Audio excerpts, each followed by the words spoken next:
જામનગરના ward number 4માં કેટલીક સોસાયટીના રહેવાસીઓ પીવાના પાણીની સાથે સંકળાયેલી અમુક બાબતોને કારણે હેરાન પરેશાન છે એવી રજૂઆત સાથે કેટલાક મહિલાઓ કોર્પોરેશનમાં પહોંચ્યા હતા। આ તકે સ્થાનિક નગરસેવિકા રચનાબેન માડમ મહિલાઓ સાથે રહ્યા હતા।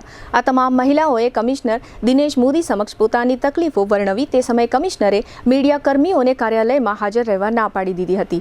એમ પણ રચનાબેને જણાવ્યું। આ મહિલાઓએ પાણી આવવાનો સમય નિશ્ચિત કરવા સમય બદલાવવાની માંગણી કરી છે।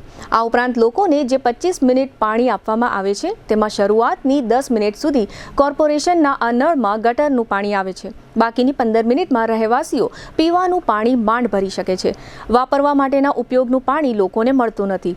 આ ઉપરાંત પાણીનો ફોર્સ ધીમો હોય છે જેથી લોકોને નળ સાથે ઇલેક્ટ્રિક મોટર કનેક્ટ કરવી પડે છે। ગરીબ માણસોને આ વીજળીનું બિલ પોસાતું નથી। આ પ્રકારની વિવિધ રજૂઆતો મહિલાઓ દ્વારા કમિશનર સમક્ષ થઈ છે।